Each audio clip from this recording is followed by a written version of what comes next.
Today we have a 4K flagship battle between siblings. Sony Bravia 9 Mini LED versus the Sony A95L QD-OLED at 65 inches. Up next.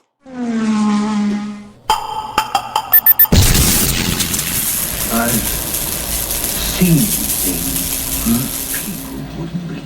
Hey, what's up guys? I'm Brian. This is Tech Therapy. Thank you so much for joining me for this sibling rivalry of 4K flagships. The Sony Bravia 9 Mini LED just released this year. The Sony A95L QD-OLED is a carryover from last year, released very late in 2023. This battle took place at M-Wave, the Midwest AV Experience, where the TV portion of that show was produced by Stop the FOMO and I.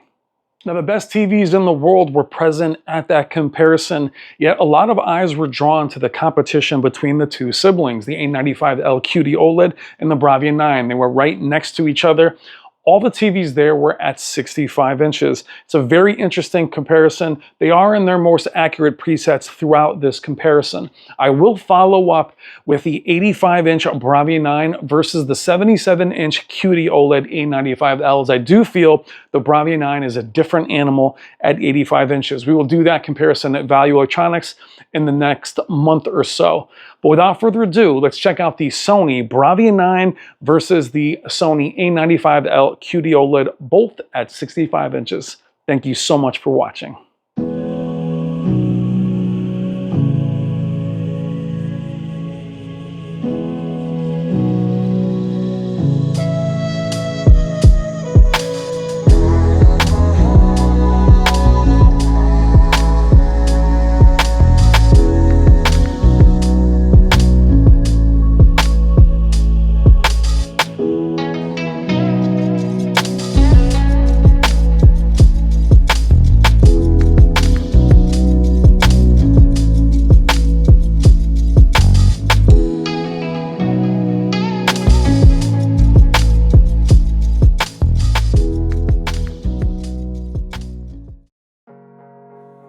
All right, guys, let's do it. Checking out our competitors for today. They are siblings. We have the Sony Bravia 9 Mini LED, new for this year, on the right, and on the left, we have the Sony A95L QD-OLED.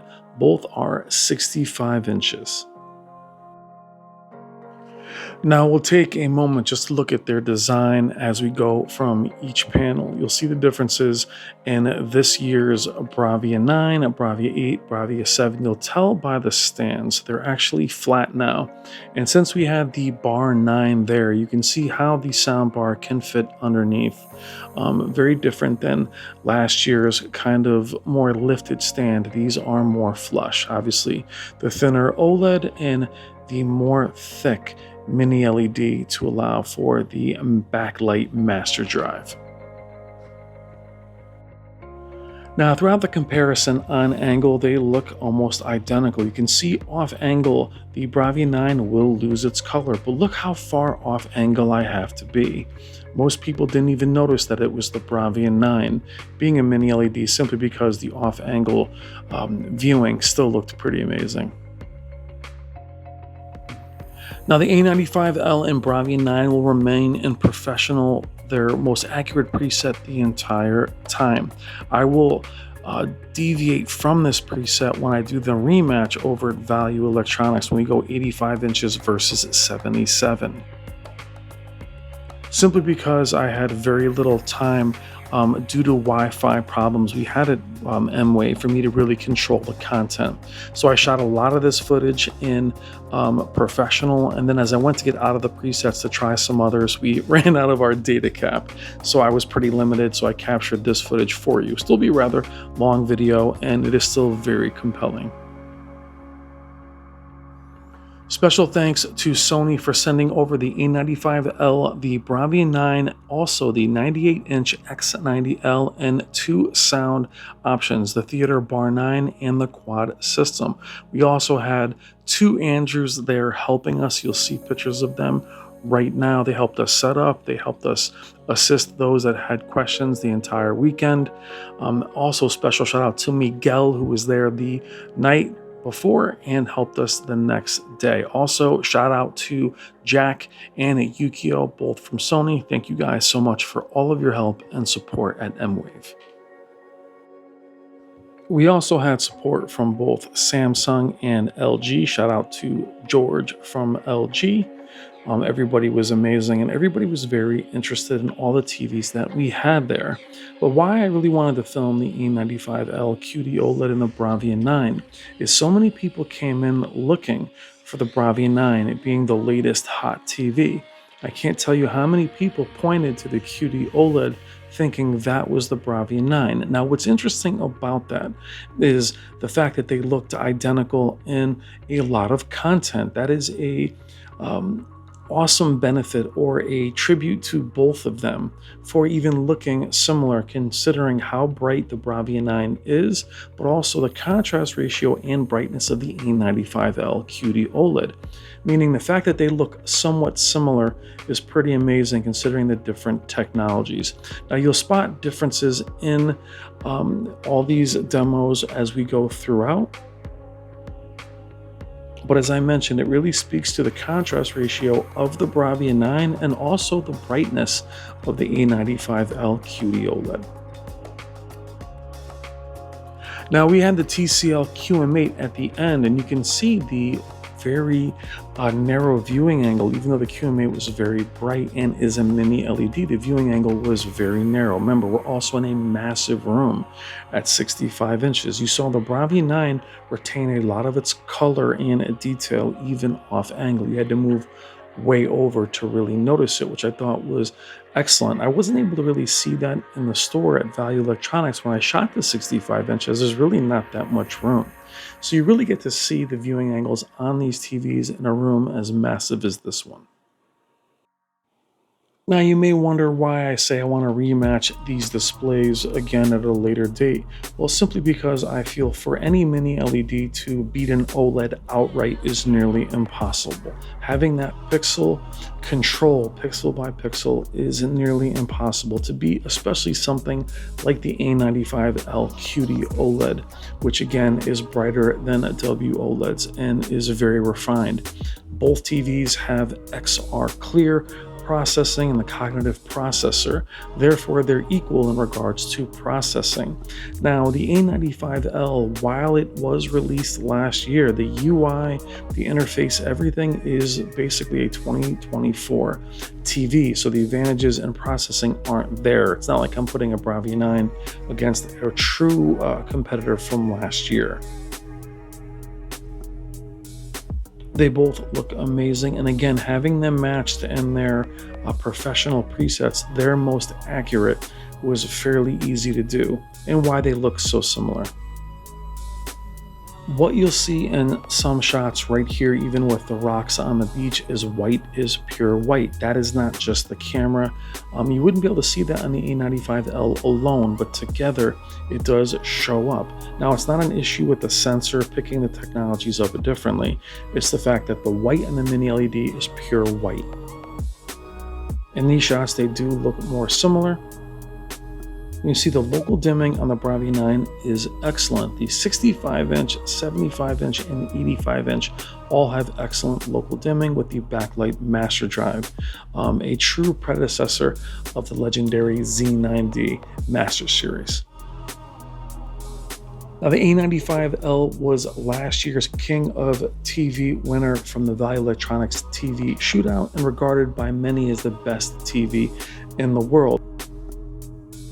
And it also released very late in the year, released in October. So therefore, to expect another QD-OLED to release this year, while many of you wanted that, I don't think it would have been well received from those that bought the A95L QD-OLED. So do I feel there'll be another QD-OLED in the future from Sony? I have no confirmation, but I do believe there will be one. That's just my guess. I have no inside information. You can see the clouds on the Bravia 9 there are also white.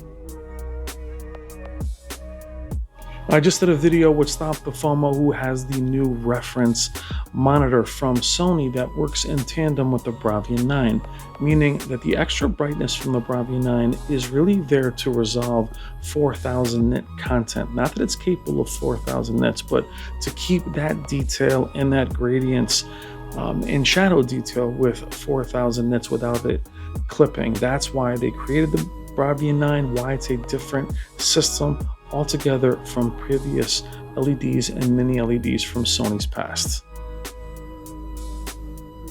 I'll link that video below so you have an idea of why the mini LED Bravia 9 exists, what its true purpose is, where other displays will either clip or not be bright enough or dim the entire image. That's why you want the Bravia 9 to be brighter. Not the brightest TV in the world, but the processing and local dimming to really resolve that detail and keep it where it belongs. There are shots throughout these comparisons where the Bravia 9 is clearly brighter. However, it almost never looks washed out. Now, having the QM8 next to the Bravia 9, or I should say the A95L on the other side, it almost always looked washed out as it was so bright. The ability to control that brightness was an issue. Now, if it wasn't next to an OLED, it probably would have looked fine. However, the room was full of OLEDs, having the Samsung S95D and the LG G4 on the other side of the room. Now, the motion on both is phenomenal. They are absolutely gorgeous. I mentioned that the fine detail with the cognitive processor makes them top notch. In terms of processing, the only thing in the room that could come near it is the Alpha 11 from the LG G4. You can see the local dimming at work in the shots where the QD-OLED is not as bright, maybe a little bit of a blue tone. The Bravia Mini LED is brighter. The local dimming is excellent, especially in a fast transition like this. But for you, which one of them is true to life? Local dimming does an amazing job on the Bravia 9. And Sony's signature is leaving the bright highlights bright versus dimming the screen to compensate for blooming.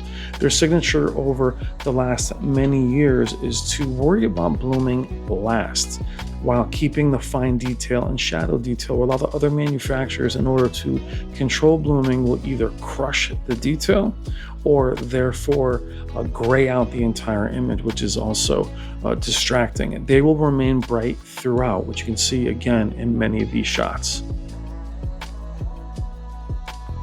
Special shout out to the one and only Jennifer Gala and her second channel, HDR Super Channel. That's what you're seeing at this portion of the comparison, is a lot of her amazing content. Check the description below for all of her work. Thank you so much, Jen. Now, in Jen's content specifically, the nit range can be anywhere from 1,000 to 10,000 nits. That's where the Bravia 9 will pull ahead in regards to its peak brightness. Shots like this may look the same at 1,000 nits. They will look different. With her content, you can see that the brightness is more evident even in professional mode. A lot of demo material will max out. Everything you've seen here is also in HDR. Now, speaking of the professional preset from Sony, which takes the place of custom, professional was actually brought to market with the A95L at the end of 2023, custom being their most accurate preset. What I love about professional, as you can see from the images, though while it's their most accurate preset, most true to life preset, it is still very bright, still saturated while looking natural. Now, the other presets are also amazing. You can have as much flexibility of image, but Sony's one of the companies where if you remain in professional, it is a set it and forget it preset, meaning everything you watch from old, low bitrate content, old TV shows to the highest end movies and streaming will all still look amazing without reaching for the remote. I actually leave the ambient light sensor on, which isn't a power save feature.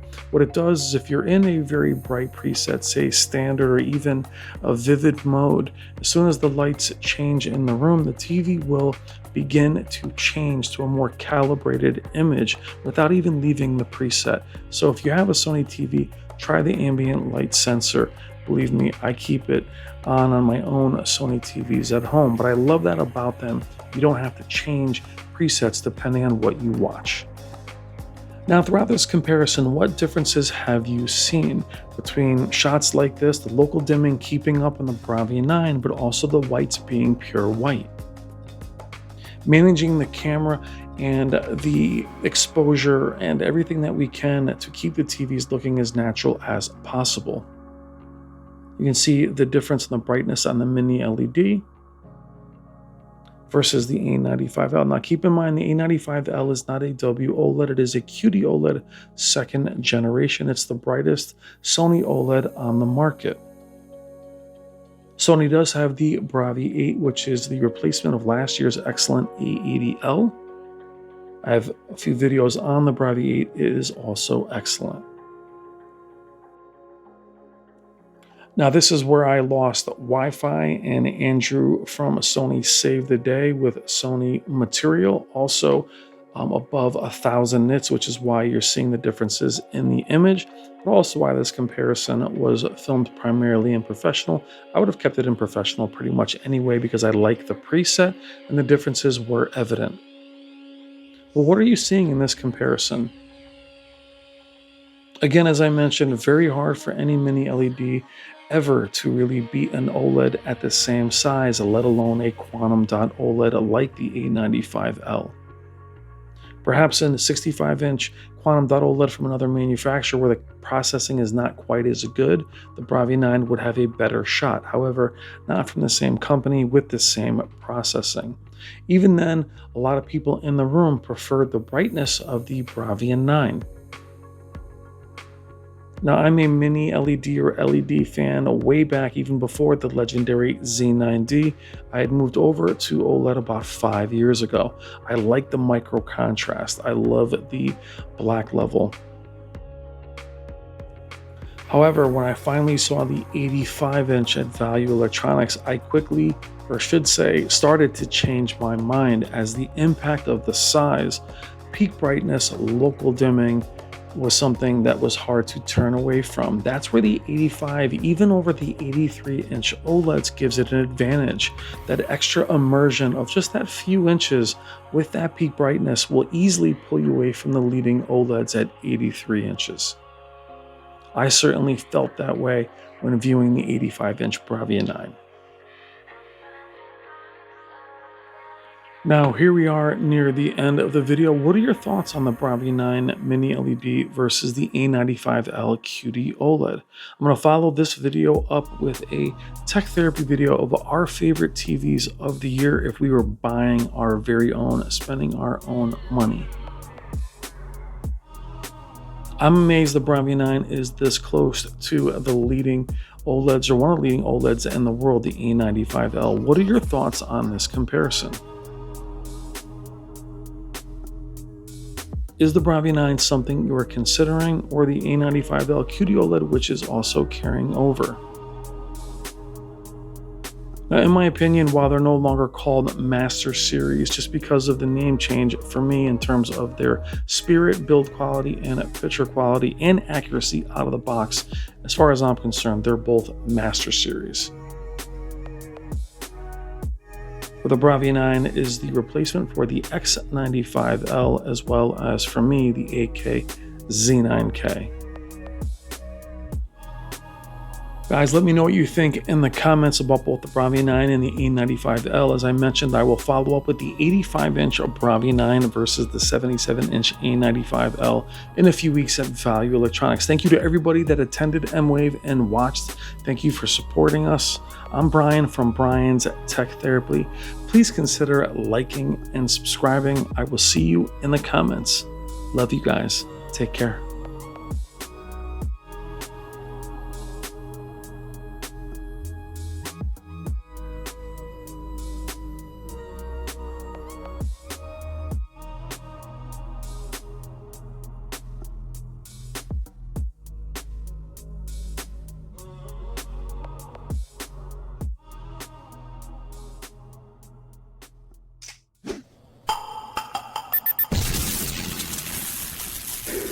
It's better to burn out than to fade